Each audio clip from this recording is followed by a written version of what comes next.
Bonjour, je m'appelle Darla et je suis italienne. Je me suis souvent demandé si ma vie aurait été différente si je n'avais pas eu cette cicatrice. Avant de vous parler de mon histoire folle, n'oubliez pas de liker et de vous abonner. J'ai eu de la chance de grandir dans une famille aimante.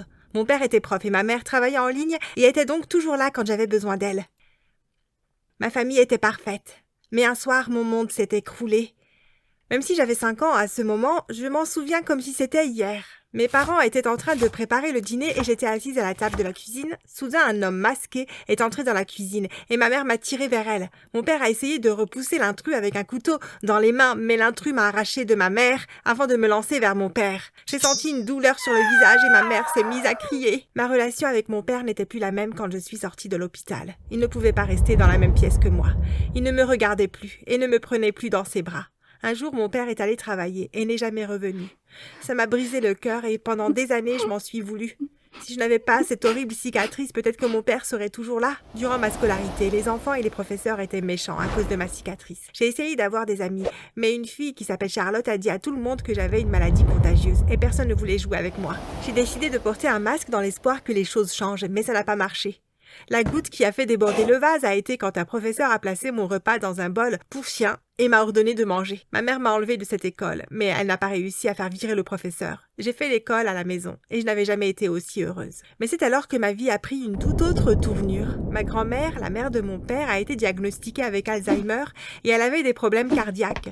Personne ne savait où était mon père, donc moi et ma mère avons tout abandonné pour aller l'aider. Malheureusement pour moi, j'ai dû aller à l'école une fois de plus quand j'ai eu 15 ans. Le premier jour d'école, alors que je marchais dans le couloir, un groupe de garçons s'est approché de moi. L'un s'est jeté sur moi et je l'ai repoussé. « Chérie, je voulais juste dire bonjour à la nouvelle fille. Je m'appelle Deon. »« Salut. » « Alors, est-ce que tu vas montrer ce qu'il y a sous ce masque ? » ?»« Non. »« Alors, je vais devoir te l'enlever pour voir. » Le garçon m'a enlevé le masque du visage avant de le faire tomber et qu'il se mette à rire après avoir vu ma cicatrice.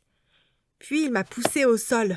Lui et ses amis sont partis en courant, en faisant des bruits d'animaux. « Salut, moi, c'est Caleb. Désolée pour ça. » Un beau garçon m'a tendu la main et m'a aidé à me relever. Deon et son groupe de clowns sont de bons à rien. Est-ce que ça va ?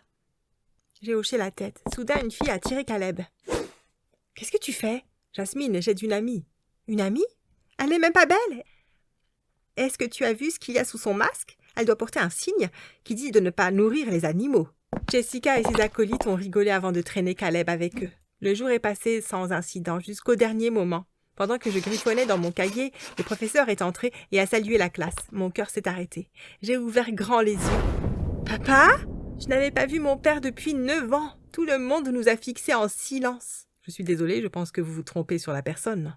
Ma tête me faisait mal alors que les autres étudiants se moquaient de moi. Alors, d'abord elle a besoin d'un nouveau visage et maintenant elle cherche un nouveau père ? J'ai pris mes affaires et j'ai couru chez moi en pleurant. Comment ne pouvait-il pas reconnaître sa propre fille ? Est-ce qu'il a honte de moi à cause de ma cicatrice ? À la maison, je me suis assise dans ma chambre et j'ai regardé à travers la fenêtre, perdue dans mes pensées. À quoi tu penses ? Grand-mère est entrée dans ma chambre et s'est assise à côté de moi.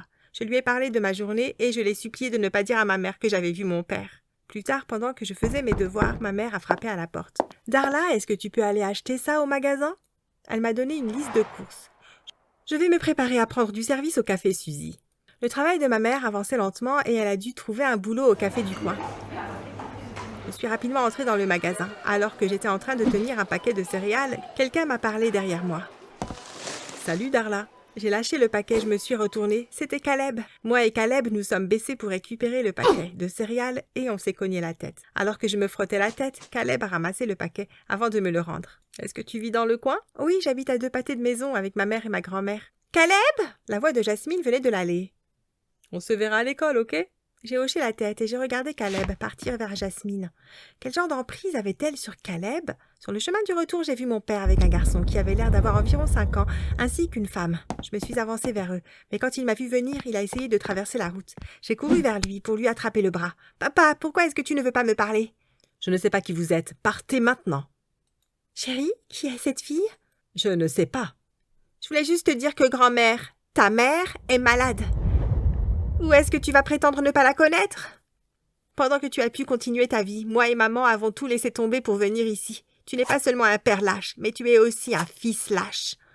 J'ai frappé mon père au menton et j'ai couru à la maison. Après cet incident, on a eu un nouveau prof au lieu de mon père. On s'est tous les deux ignorés à l'école. Un matin, pendant l'assemblée, le prof de théâtre a annoncé que l'école allait organiser un concours de talent pour rassembler des fonds pour de nouveaux ordinateurs et ils avaient besoin de quelques enfants dans le comité. J'ai levé la main et j'ai souri quand Caleb a fait de même. Jasmine l'a regardé et je pensais qu'elle allait lever la main aussi, mais ça n'a pas été le cas. Durant les semaines suivantes, moi et Caleb avons travaillé ensemble et on est devenus de bons amis. Il était charmant et drôle. Je l'aimais beaucoup. À chaque fois que je le voyais, mon cœur palpitait et je rougissais. Un soir, après la réunion, Caleb a proposé de me raccompagner.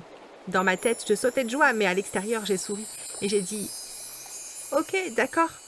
On a parlé et rigolé sur le chemin. Soudain, j'ai glissé sur le trottoir et je suis tombée en avant. Caleb a attrapé ma main et m'a rattrapée. « Est-ce que ça va ?» J'ai hoché la tête. Caleb a glissé sa main le long de mon bras et m'a tenu la main. Pour être sûr que tu ne tombes pas. La semaine précédant le concours, grand-mère est tombée très malade et j'ai voulu quitter le comité pour passer plus de temps avec elle. Darla, beaucoup de personnes comptent sur toi. Ta grand-mère ne voudrait pas que tu laisses tomber. Elle voudrait que tu finisses ce que tu as commencé. Finalement, le jour du concours est arrivé. Tu es prête à y aller? Caleb m'a tenu la main. J'ai hoché la tête. C'est alors que Jasmine est apparue de nulle part et a retiré le masque de mon visage avant de partir en courant. J'ai recouvert mon visage. Le pire, c'est que je n'avais pas d'autre masque. Caleb, je ne vais pas y aller comme ça. Mes yeux se sont remplis de larmes. Caleb a retiré mes mains et a touché ma cicatrice. Il m'a embrassée sur les lèvres. Darla, tu es la plus belle fille du monde et tu as la plus belle voix. Tout le monde va t'aimer. Voyant mon hésitation, il a ajouté « Je vais baisser la lumière, d'accord ?» J'ai hoché la tête. J'ai entendu mon nom et j'ai attendu jusqu'à ce que Caleb ait baissé la lumière avant d'aller sur la scène. Pendant ma performance, j'étais si concentrée sur ma chanson que je n'ai pas réalisé que Caleb avait augmenté la lumière au maximum. J'ai fini ma performance et j'ai commencé à suer en pensant que j'allais entendre les insultes habituelles.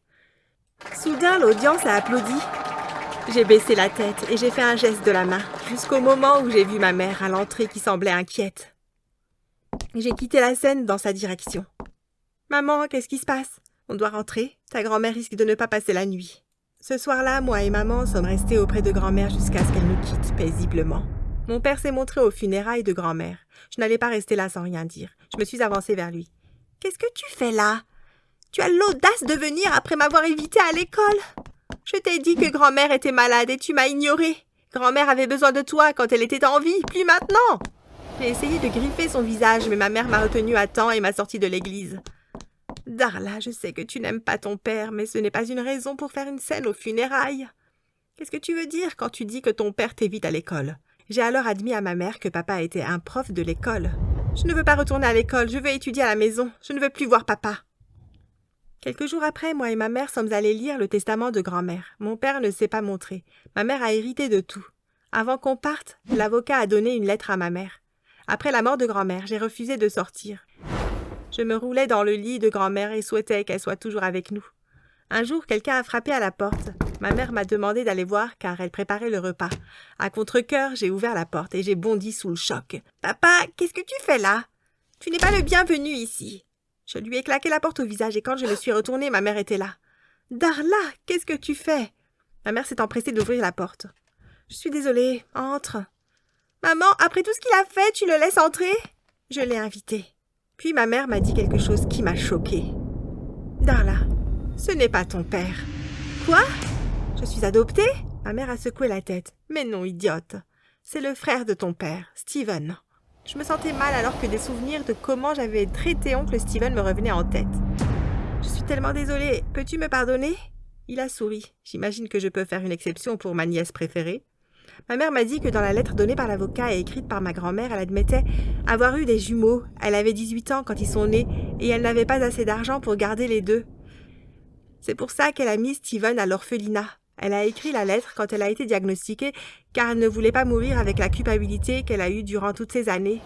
Après notre discussion avec oncle Steven, j'ai accepté de retourner à l'école. J'avais hâte de voir Caleb. Je n'arrive toujours pas à croire que tu l'as embrassé. Tu m'as dit que si je l'embrassais, je pourrais sortir avec toi. J'ai gagné le pari. Je viendrai te prendre vendredi à 19h. Je n'arrivais pas à croire ce que je venais d'entendre. Caleb s'est foutu de moi tout ce temps pour gagner un rencard avec Jessica. Je me suis retournée, je suis rentrée chez moi. Une fois à la maison, j'ai décidé de passer par la cuisine. Je ne voulais pas expliquer à ma mère pourquoi j'étais là. Du moins, pas pour le moment. Une fois à l'intérieur, j'ai entendu ma mère et oncle Steven parler dans le salon.